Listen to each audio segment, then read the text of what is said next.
The ground shook again as another blast hit the colony's outer wall. Lisa Grant pressed her face against the small window of the command bunker and watched the sky burn red. Alien ships moved like dark shadows against the crimson clouds, their weapons lighting up the night with deadly fire. "How many more hits can the shield take?" she asked, turning to face the young technician at the control panel. "Maybe 10 minutes?" Administrator Jake Morrison replied, his voice tight with worry. "The power core is running at 15%. We've lost 3 generators already." Lisa closed her eyes for a moment. She had been in charge of New Kepler Colony for 5 years. She had watched it grow from a small mining outpost to a thriving community of 8,000 people. Families had made their homes here. Children had been born here. Now it was all going to end. The aliens had come 3 days ago. The Zephyrians, they called themselves. Their ships had appeared in the sky like a swarm of metal insects, beautiful and terrible at the same time. At first, Lisa had hoped they might be peaceful. The colony had never had contact with aliens before, and she had dreamed of what such a meeting might be like. But the dreams had died quickly. The first thing that aliens did was destroy the orbital defense platforms. Then they targeted the communication array and the spaceport. Now they were working their way through the colony itself, piece by piece, building by building. "Any word from Earth?" Lisa asked, though she already knew the answer. "Nothing," said Kelly Brooks, the communications officer. "The long-range transmitter is still down. Even if we could fix it, the nearest help is weeks away." Lisa nodded. She had accepted that fact already. New Kepler was too far from the main shipping lanes, too isolated to matter to anyone. That was why they had built the colony here in the first place. The asteroid belt around the planet was rich in rare metals that Earth needed. But being far from civilization had its price. Another explosion rocked the bunker. The lights flickered and went out for a moment before the emergency power kicked in. Through the window, Lisa could see one of the defense turrets burning. That left only 2 working guns to protect the entire colony. "Ma'am," said Tony Martinez, the chief of security, "we need to think about surrender. We can't hold them off much longer." Lisa looked at the man who had served as her right hand for 3 years. Tony was tough, a former soldier who had seen real combat.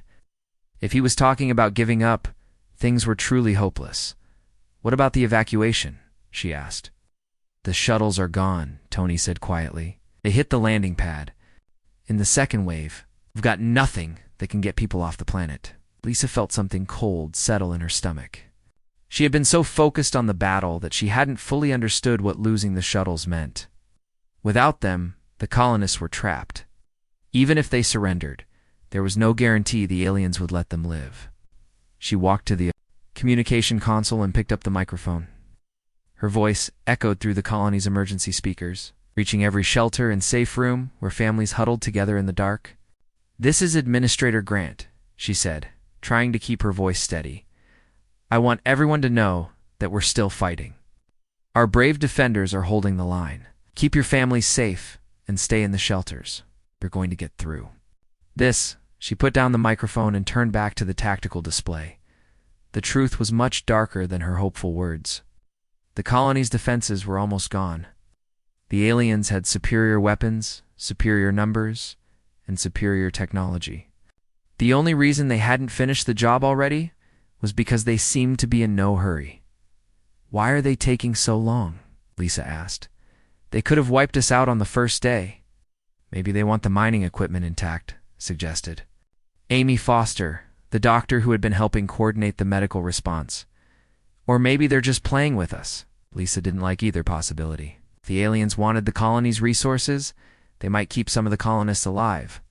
As workers, if they were just being cruel, everyone would die slowly, in the tunnels beneath the colony. Captain Jake Morrison gathered his remaining security team. There were only 23 of them left, armed with pulse rifles that seemed like toys compared to the alien weapons. But they were all that stood between the civilians and certain death. "Listen up," Jake said to his tired soldiers. "We all know how this is going to end, but we're not going to make it easy for them. Every minute we hold them back is another minute for the families in the shelters."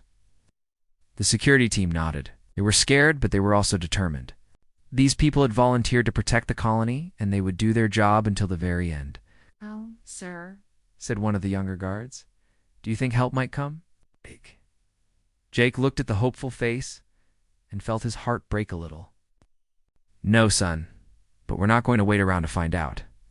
Above ground, the alien assault continued. Their ships moved in perfect formation, their weapons firing with mechanical precision. They had turned the colony's proud buildings into burning ruins.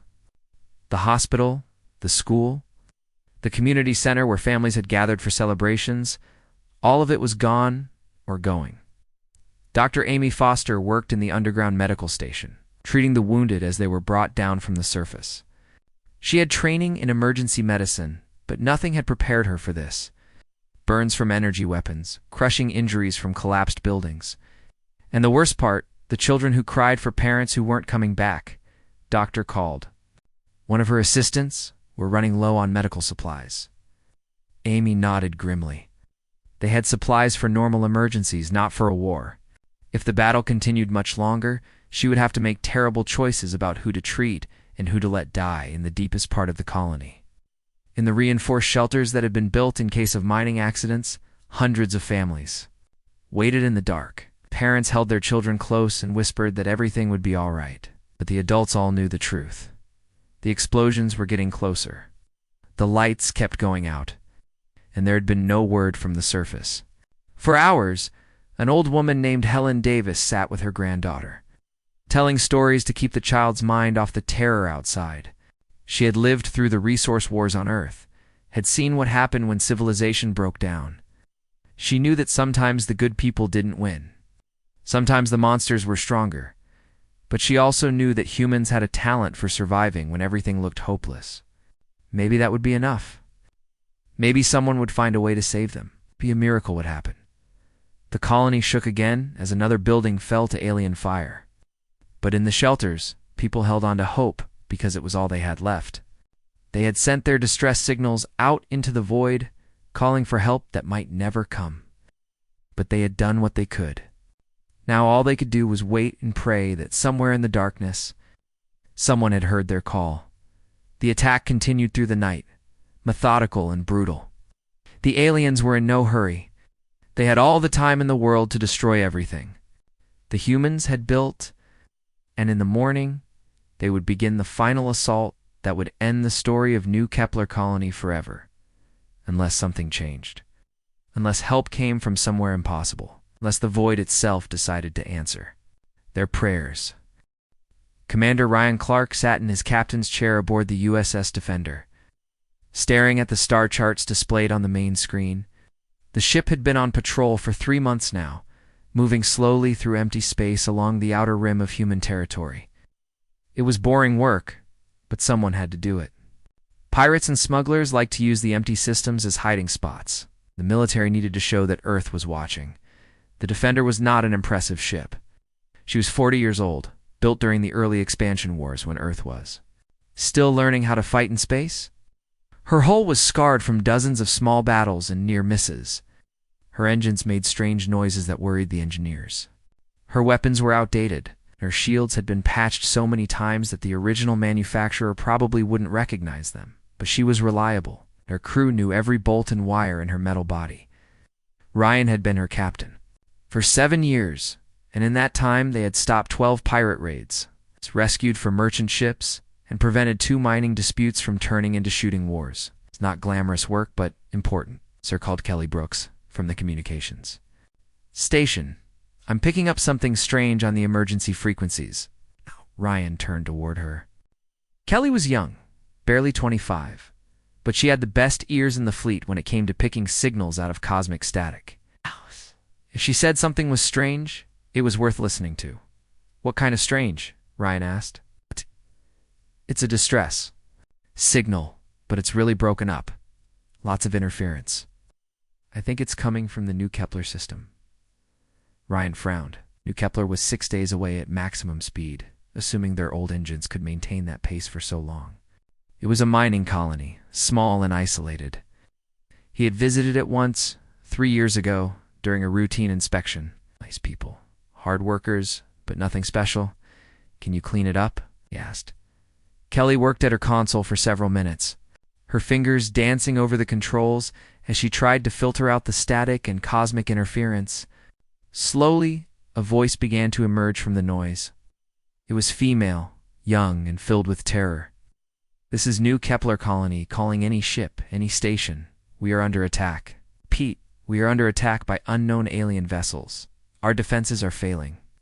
We need immediate assistance. Please, if anyone can hear this, we have 8,000 civilians trapped here. We need help." The bridge fell silent. Ryan felt something cold in his stomach. In 40 years of human expansion into space, there had been rumors of alien contact, but nothing confirmed. Earth scientists had found evidence of ancient civilizations on dead worlds, but no living aliens had ever been encountered until now. "How old is that signal?" Ryan asked. "Hard to tell with all the interference," Kelly replied. "Maybe 3 days, maybe 4. Ryan looked at his navigation officer, Tony Martinez. Tony was older than the rest of the crew, a veteran who had served on patrol ships for 20 years. He was already running calculations on his console. 6 days at maximum burn, Tony said quietly. That's if we push the engines past their safety limits. And sir, that's assuming the colony is still there when we arrive. Ryan nodded. 6 days was a long time in a battle. By the time they reached New Kepler, whatever was happening there would probably be over. The smart thing to do would be to relay the message to Fleet Command and let them handle it. The nearest military base was at Centauri Station, only 2 weeks away. They had real warships there, not aging patrol vessels, but 2 weeks was even longer than 6 days. Sir said, his weapons officer, Peter Johnson. What are our orders? Ryan looked around the bridge at his crew. 47 men and women who had served with him through pirates and smugglers and the endless boredom of patrol duty. They were good people, but they weren't soldiers. The Defender wasn't a warship. It had 2 plasma cannons, a handful of torpedoes, and defensive shields that belonged in a museum against unknown aliens with unknown weapons. They would probably die. Plot a course for New Kepler, Ryan said. Maximum burn. Tony's hands moved over his console. Course plotted, sir. But I should warn you, pushing the engines this hard for 6 days straight might leave us stranded if something breaks. A risk we'll have to take, Ryan replied. Kelly, try to raise Fleet Command. Send them everything we know about this situation. If we don't make it, someone needs to know what happened. As the Defender changed course and began accelerating toward the New Kepler system, Ryan walked to his ready room and sat down at his desk. He opened the ship's log and began to write. Personal log, Commander Ryan Clark. We have received a distress signal from New Kepler Colony reporting an alien attack. I have made the decision to respond, even though we are clearly outmatched and unlikely to survive the encounter. I take full responsibility for this choice. My crew deserves better than to die in a hopeless battle. But I cannot ignore the possibility that 8,000 civilians are depending on us. He paused, trying to find the right words. How do you explain a decision that makes no logical sense? How do you justify risking 47 lives to save 8,000 that might already be lost? Throughout human history, he continued, there have been moments when ordinary people were called upon to do extraordinary things. It's not because they were heroes, but because no one else was there to do it. I believe this is one of those moments. The Defender may not be much of a warship, but she's what New Kepler has. We're what they have. In the engine room, Chief Engineer Helen Davis looked at the readouts with growing concern. The fusion reactors were running hot, pushed beyond their normal operating parameters. The engines were vibrating with stress, and she could hear new noises that worried her. But she had served on the Defender for 12 years, and she knew every sound the old ship made. Can she hold together for 6 days? Asked her assistant. She hold, Helen said with more confidence than she felt. This old girl has been through. Worse, in the Marine quarters, Sergeant Linda Hayes gathered her squad of 12 soldiers. They were Space Marines, trained for boarding actions and security operations. They had riot gear and assault rifles, but nothing designed for fighting. Aliens with advanced technology. Listen up, Linda said to her troops. We don't know what we're flying into. Could be pirates using alien tech they found somewhere.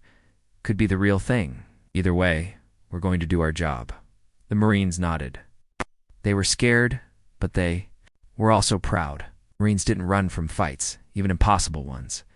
In the medical bay, Dr. Kevin Ross began preparing for casualties.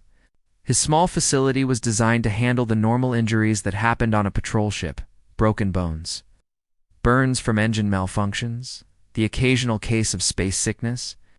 It was not equipped to treat 47 people if the ship took heavy damage, but he would do what he could. It was all any of them could do. As the hours passed and the Defender raced through hyperspace, the crew went about their duties with quiet determination, checked weapons, ran diagnostics, and prepared for a battle they probably couldn't win. They were ordinary people facing an extraordinary situation, and they were scared. But they kept going anyway, because somewhere ahead of them, people were dying. And maybe, just maybe, 47 humans in an old patrol ship could make a difference. The void was vast and empty and cold, but it was not silent. Across the darkness, signals traveled at the speed of light, carrying messages of hope and desperation. And sometimes, if you were very lucky, someone was listening when you called for help. The USS Defender had been racing through hyperspace for 2 days, and the strain was beginning to show. Commander Ryan Clark walked through the ship's corridors, listening to the sound she made. The engines hummed louder than usual, and there was a vibration in the deck plates that hadn't been there before. The old ship was being pushed harder than she had ever been pushed before. In the engine room, Chief Engineer Helen Davis wiped sweat from her forehead as she watched the power readings. The fusion reactors were running at 110% of their rated capacity. The cooling systems were working overtime, and she had already replaced 2 burned-out control circuits. "How are we doing, Helen?" Ryan asked as he entered the engine room. "She's holding together, but just barely," Helen replied. "The port reactor is running hot, and I'm getting some strange readings from the hyperspace drive. If we keep pushing like this, something's going to break." Ryan nodded. He had expected as much. The Defender was 40 years old, and her systems were not designed for this kind of stress. But they had no choice. Every hour they delayed meant the people of New Kepler were 1 hour closer to death. "Do what you can," he said. "We need 4 more days." "I'll give you 4 more days," Helen said firmly. "But I can't promise what condition we'll be in when we get there." Ryan left the engine room and headed for the weapons bay. Weapons officer Peter Johnson was there with 2 technicians, running diagnostics on their small arsenal. The Defender carried 2 plasma cannons, 6 photon torpedoes, and a handful of defensive systems. Against pirates or smugglers, it was adequate. Against unknown aliens, it was probably useless. "What's our combat status?" Ryan asked. "Both cannons are operational," Peter reported. "All 6 torpedoes are ready. But sir, we don't know what kind of shields or armor these aliens have. Our weapons might not even scratch them." "Then we'll have to be creative," Ryan said. "What about using the torpedoes against their orbital positions instead of their ships?" Peter considered this. "That might work. If we can take out their bombardment platforms, it might give the colonists a chance to regroup." Ryan nodded. It wasn't much of a plan, but it was something. They couldn't win a direct fight with alien warships, but maybe they could disrupt the enemy's attack long enough for the colonists to escape or organize a better defense. In the Marine quarters, Sergeant Linda Hayes was having a similar conversation with her squad. 12 Marines with standard equipment against an unknown number of alien soldiers with advanced weapons. The odds were not good. "What kind of gear do these aliens probably have?" asked Corporal Danny Wright, one of her youngest soldiers. "No way to know," Linda replied. "But assume they're better armed than we are. It means we'll have to be smarter, faster, and luckier." The Marines nodded grimly. They had trained for boarding actions and security operations, but fighting aliens was outside their experience. Still, Marines adapted. It's what they did. In the communications section, Kelly Brooks continued trying to clean up the distress signal from New Kepler. She had managed to recover several more fragments, and the picture they painted was terrifying. The colony's defenses had been overwhelmed in the first day, Spaceport had been destroyed, trapping the civilians on the planet, and the aliens seemed to be in no hurry to finish the job. "Sir," she called to Ryan over the intercom, "I've got more of the signal. It's not good news." Ryan hurried to the bridge and listened to the latest fragments Kelly had recovered.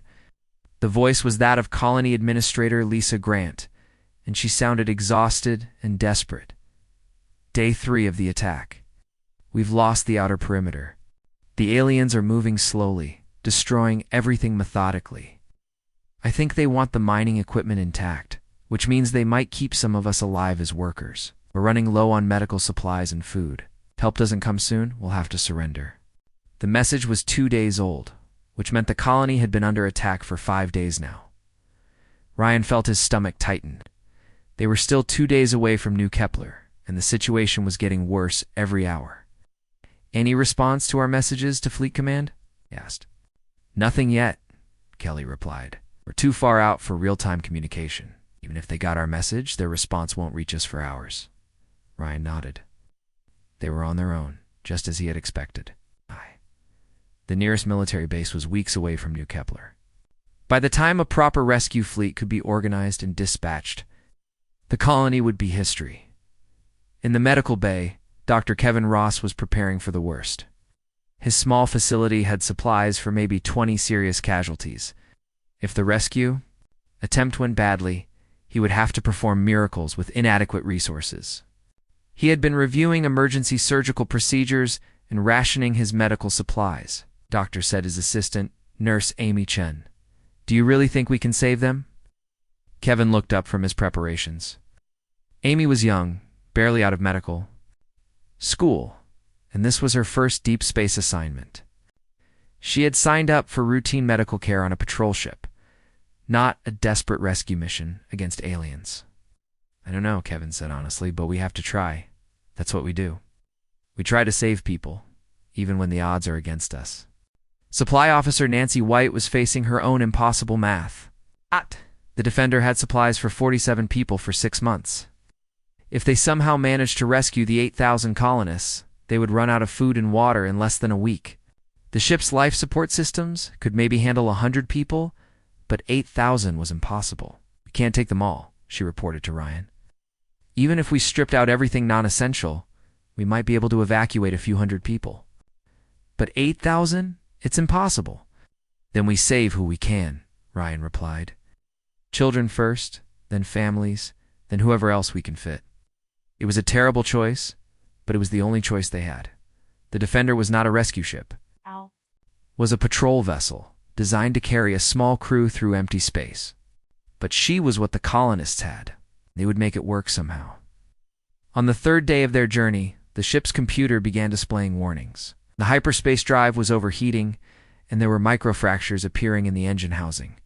Helen Davis worked around the clock, patching and repairing, coaxing just a little more performance from systems that were already pushed beyond their limits. "She's falling apart," Helen reported to Ryan. "I'm not sure we can maintain this speed much longer." "How much longer do we need?" Ryan asked. "But if the drive fails, we'll drop out of hyperspace in the middle of nowhere." Ryan made the decision that would define the rest of the mission. Keep pushing. We'll worry about getting home after we save the colony. It was the kind of decision that separated good commanders from great ones. Ryan knew that by pushing the engines beyond their limits, he was probably condemning his ship and crew to death in the void between stars. But 8,000 people were counting on them, and he would not let them down. As the Defender continued her desperate race through hyperspace, the crew prepared for battle. They cleaned weapons, checked equipment, and tried not to think about the overwhelming odds they faced. They were 47 people in an aging ship. Racing toward a battle they probably couldn't win, but they were also human. Humans had a talent for doing impossible things when it mattered most. They had heart and courage and the stubborn refusal to give up that had carried their species from the caves of Earth to the stars. In 36 hours, they would find out if that would be enough. The USS Defender dropped out of hyperspace at the edge of the New Kepler system with a shudder that ran through her entire hull. Sparks flew from control panels on the bridge, and the lights flickered as overstressed systems finally began to fail. Commander Ryan Clark gripped his captain's chair as the ship lurched violently to one side. "Report," he called out as the emergency lighting kicked in. "Hyperspace drive is offline," reported Chief Engineer Helen Davis over the intercom. "We've got fires in Sections 7 and 12. The port fusion reactor is running on emergency power. Only, what about sensors?" Ryan asked. Navigation Officer Tony Martinez worked frantically at his console, trying to get a clear picture of what they were facing. The long-range sensors were damaged, but short-range systems were still working. What they showed made his blood run cold. 12 alien ships in orbit around New Kepler, he reported. "They're big, sir. Much bigger than us. And I'm reading massive energy signatures from weapons that are still firing at the planet." Ryan moved to the tactical display and studied the enemy formation. The alien ships were sleek and elegant, like deadly works of art floating in space. They moved with perfect coordination, their weapon systems firing in measured bursts at targets on the planet below. Even from this distance, he could see the glow of fires on New Kepler's surface. "Any sign of the colony's defenses?" he asked. "Negative, sir. I'm not reading any return fire from the planet. The colonists are defenseless." Ryan felt the weight of impossible odds settling on his shoulders. 12 alien warships against one aging patrol vessel.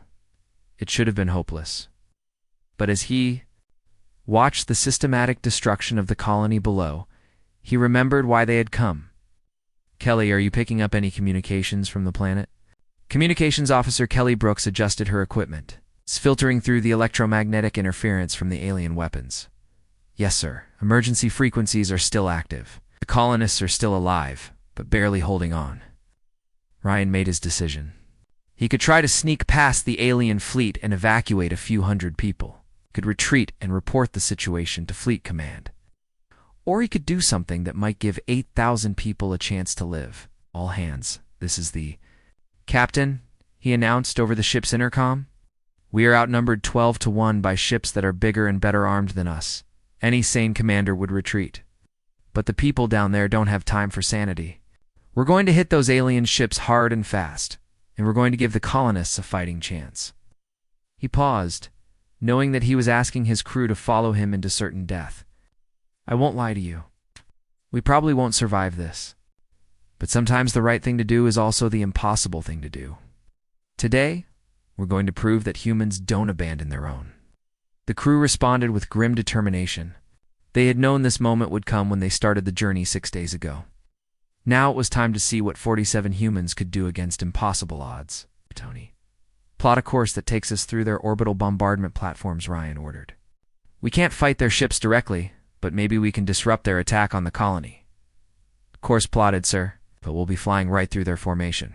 They'll tear us apart." "Not if we move fast enough," Ryan replied. "Helen, I need everything the engines have left." In the engine room, Helen Davis looked at displays that showed systems failing throughout the ship. The hyperspace drive was dead. The port reactor was barely functional. The starboard reactor was running so hot that it might explode at any moment. But the Defender still had her sublight engines, and Helen was determined to give the captain what he needed. "You'll get your speed," she promised, her hands flying over the controls as she rerouted power from non-essential systems. The Defender suddenly accelerated toward the alien fleet, her damaged engines roaring with defiant power. The alien ships detected the approaching human vessel almost immediately, and Ryan watched as they began to turn their weapons toward his ship. "Peter, target those orbital platforms," he ordered his weapons officer. "Ignore the ships. Hit the platforms." Weapons officer Peter Johnson locked onto the alien bombardment platforms that hung in orbit around New Kepler. These massive structures had been systematically destroying the colony's infrastructure for days. If he could take them out, it might give the colonists a chance to regroup. "Torpedoes away," Peter announced. All 6 of the Defender's photon torpedoes streaked toward their targets, moving too fast for the aliens to intercept. 3 of the massive orbital platforms exploded in brilliant flashes of light, their destruction visible even from the planet's surface. For the first time in days, the bombardment of New Kepler stopped, but the victory came at a price. The Defender's position was now exposed, and 12 alien warships were converging on her location. Their weapons were unlike anything inhuman. Experience beams of pure energy that could cut through metal like paper. Evasive maneuvers, Ryan ordered. The old patrol ship twisted through space like a thing possessed, her pilot pushing her beyond anything she was designed to do. Energy beams passed close enough to melt sections of her hull, but somehow she stayed intact. The Defender couldn't win a direct fight, but she could dance between the alien weapons and buy precious time. On the planet below, Colony Administrator. Lisa Grant watched the battle through the command bunker's small window. After days of hopeless despair, the sight of a human ship fighting impossible odds filled her with something she had almost forgotten. Hope. "It's one of ours," she whispered. "Someone came for us." The colonists throughout New Kepler saw the explosions in their sky and understood what they meant. The orbital bombardment had stopped. The alien ground forces were looking up at the space battle instead of advancing on the colony. For the first time in days, they had a chance to fight back. Captain Jake Morrison rallied his remaining security forces. "You heard the administrator. Someone came for us. Let's make sure their sacrifice means something." The colonial guards emerged from their hiding places and began attacking the alien ground forces. Their weapons were primitive compared to alien technology, but they fought with the fury of people who had been given a second chance at life. In space, the Defender continued her impossible dance of death. Chief Engineer Helen Davis worked miracles in the engine room, keeping the damaged systems running through pure determination. The ship absorbed hit after hit, her shields failing and her hull taking massive damage, but she refused to die. "Sir," reported Damage Control Officer Danny Wright. "We've lost the forward plasma cannon. Hull breaches on decks 3 and 7. And the starboard reactor is showing critical readings." "How long can we keep this up?" Ryan asked. "Maybe 10 more minutes?" Helen replied over the intercom. "After that, the reactor will either shut down or explode." Ryan nodded. 10 minutes wasn't long, but it might be enough. The orbital platforms were destroyed, giving the colonists a chance to reorganize their defenses. The alien fleet was focused on the Defender instead of the planet. Sometimes, 10 minutes was all it took to change history. "All hands, prepare for ramming speed," Ryan announced. "We're going to take one of those alien ships with us." The crew of the Defender understood what their captain was asking. They were going to turn their ship into a weapon, sacrificing themselves to damage the enemy fleet. It was a desperate move, but it was also pure human stubbornness, the refusal to go quietly into the dark. The old patrol ship turned toward the largest alien vessel and accelerated with everything her dying engines could give. She was falling apart, burning, and doomed. But she was also defiant, and in that moment of defiance, she became something more than just a ship. She became legend. The USS Defender screamed through space toward the largest alien warship, her engines pushing beyond all safety limits. Fires burned throughout the ship, and sparks flew from damaged control panels. But Commander Ryan Clark sat calmly in his captain's chair, watching the alien vessel grow larger on the main screen. "All hands brace for impact," he announced over the intercom. "It has been an honor serving with you." In the engine room, Chief Engineer Helen Davis held onto a support beam as the ship shook around her. The starboard reactor was about to explode, but she had managed to channel its energy into one final burst of speed. The Defender was moving faster than she had ever moved before, straight toward the heart of the alien fleet. "Come on, old girl," Helen whispered to the ship. "Just a little more." The alien commander had never seen anything like the human tactic. His ships were superior in every way, faster, stronger, better armed. But the humans were doing something that made no tactical sense. They were sacrificing their only ship in a desperate attempt to damage his fleet. It was wasteful, illogical, and completely insane. But it was also working. The Defender smashed into the alien flagship with the force of a small asteroid. The impact tore through both ships, creating a massive explosion that lit up the space. Around New Kepler, the alien vessel, despite its advanced shields and armor, was badly damaged. Its weapon systems went offline, and it began drifting helplessly through space. The explosion also destroyed the Defender. Commander Ryan Clark and his crew of 47 died instantly, their sacrifice complete. But their death created something that the aliens had not expected: hope on the planet below. Colony Administrator Lisa Grant watched the explosion through her bunker window. Tears ran down her face as she realized what the human ship had done. 47 people had given their lives to save 8,000. It was the kind of heroism that seemed impossible until you saw it happen. All units, this is Administrator Grant, she announced over the colony's communication system. The human ship has damaged the alien flagship. Their bombardment has stopped. This is our chance. All security forces, begin the counterattack. All civilians, prepare for evacuation to the deep shelters. Captain Jake Morrison led his security team out of the tunnels where they had been hiding. The alien ground forces were confused and disorganized, looking up at the space battle instead of watching for human defenders. It was the opportunity the colonists had been waiting for. For the defender, Jake shouted as he led the charge against the alien positions. The colonial guards fought with renewed fury. They had primitive weapons and minimal training, but they also had something the aliens didn't understand: the knowledge that someone had cared enough to die for them. It gave them strength they didn't know they had. Dr. Amy Foster organized the medical teams to treat the wounded from both the space battle and the ground fighting. She had lost count of how many people she had treated over the past week, but she kept working. The crew of the Defender had given everything to save the colony. The least she could do was save as many lives as possible in the deepest shelters. Families held each other close as they listened to the sounds of battle above. Children who had been crying in terror were now quiet, sensing that something had changed. The explosions sounded different. The adult voices over the intercom carried hope instead of despair. An old woman named Helen Davis, who shared a name with the heroic engineer who had just died, held her granddaughter close and told her about the brave people who had come from the stars to save them. "Will we ever see them again?" the little girl asked. "No, sweetheart," Helen replied softly, "but we'll never forget them." The alien fleet was in chaos. Their flagship was severely damaged. 3 orbital platforms had been destroyed, and their ground forces were under heavy attack from the suddenly resurgent colonists.